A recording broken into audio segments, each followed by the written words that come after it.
हमने 104 पंजाबी के टीचर अभी पिछले दिनों लिस्ट निकली थी, उसके अंदर उनको ज्वाइनिंग लेटर भी दिया है और हमारे यहाँ और भी अगर कोई आवश्यकता होगी उसको भी पूरा किया। इस अवसर के ऊपर हमने गुरुग्राम में जो 500 बेडेड हॉस्पिटल है उसका नामकरण गुरु नानक देव जी के नाम से रखने का हमारी सरकार ने निर्णय लिया है। और आज हमने जो किसानों को 2000 रुपये प्रति एकड़ के हिसाब से हमने पिछले दिनों 500 करोड़ रुपया किसानों के खाते में एक किस्त भेजी थी। आज गुरु नानक देव जी के प्रकाश पर्व के अवसर के ऊपर दूसरी किस्त 300 करोड़ रुपए की हमने जारी की है।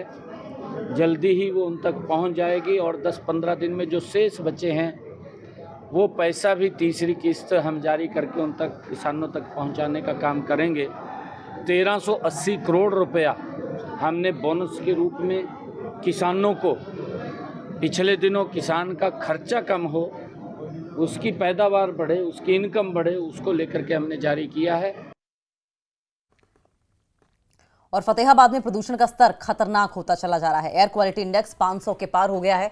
धुंध और धुएं ने लोगों की परेशानी बढ़ा दी है। लोगों को सांस लेने में परेशानी हो रही है। पराली की एक्टिव फायर लोकेशंस की संख्या बढ़ गई है। फतेहाबाद में 104 एक्टिव फायर लोकेशंस की जानकारी मिल रही है। एयर क्वालिटी इंडेक्स 500 के पार, हैजार्डस प्रदूषण का स्तर खतरनाक लेवल पर। ये दिन की तस्वीरें आप देख रहे हैं। देखिए किस तरीके से लाइट जलाकर गाड़ियों को चलना पड़ रहा है। धुंध और धुएं ने लोगों की परेशानी बढ़ा दी है। लोगों को सांस लेने में दिक्कतें हो रही हैं। पराली की एक्टिव लोकेशंस जो हैं, एक्टिव फायर लोकेशंस, उनकी भी संख्या बढ़ी है। फतेहाबाद में 104 एक्टिव फायर लोकेशंस हैं।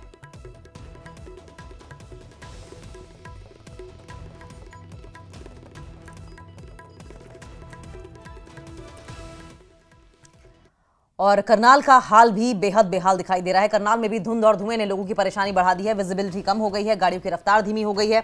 वाहन चालक एहतियातन गाड़ियों की हेडलाइट जलाकर गाड़ियां चला रहे हैं। कुछ लोग इसे कोहरा बता रहे हैं, कुछ लोग इसे स्मॉग की मार बता रहे हैं। हालांकि तापमान में हल्की गिरावट दर्ज की गई है। लोगों ने गर्म कपड़े भी निकाल लिए हैं।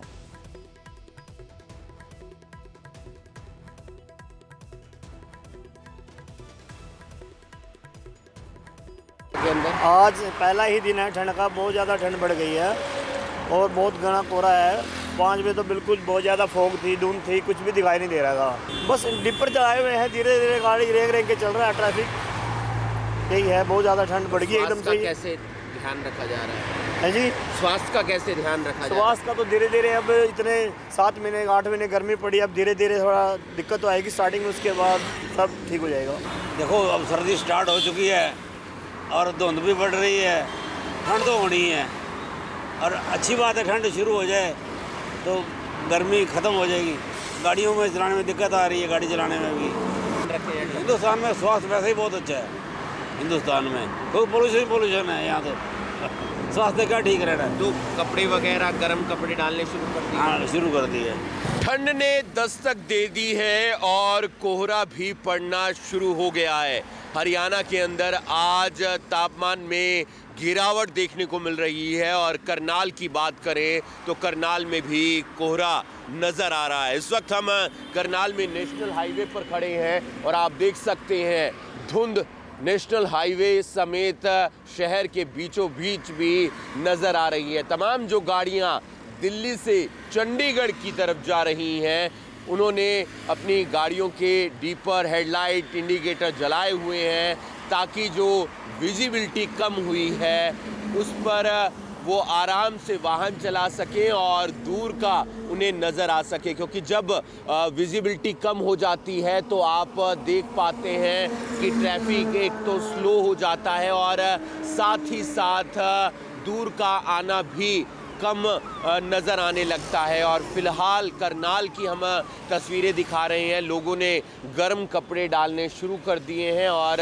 नेशनल हाईवे हो या कोई और स्टेट हाईवे, वहाँ पर जो वाहन है वो धीमी गति से चलते हुए नज़र आ रहे हैं, क्योंकि अक्सर हम देखते हैं जब ठंड पड़ती है तो हादसे काफ़ी ज़्यादा शुरू हो जाते हैं कोहरे के कारण। और प्रशासन लोगों से लगातार यही अपील करता है कि आप कहीं पर भी जा रहे हैं ट्रैफिक नियमों का पालन करें, कोहरे में हेडलाइट जलाएं और तेज़ रफ्तार के साथ गाड़ी ना चलाएं। वहीं स्वास्थ्य का ध्यान रखने के लिए गर्म कपड़े डालना बेहद ज़्यादा ज़रूरी है, क्योंकि जो शुरुआती ठंड होती है उसमें बीमार होने का जो खतरा है वो बड़ा रहता है। इसलिए स्वास्थ्य का भी ध्यान रखना है। और कोहरे में हाईवे पर जब हम चल रहे हैं, अपनी गाड़ी चला रहे हैं, तो वहाँ पर ट्रैफिक नियमों का भी पालन करना है। न्यूज़ 18 हरियाणा के लिए करनाल से हिमांशु नारंग।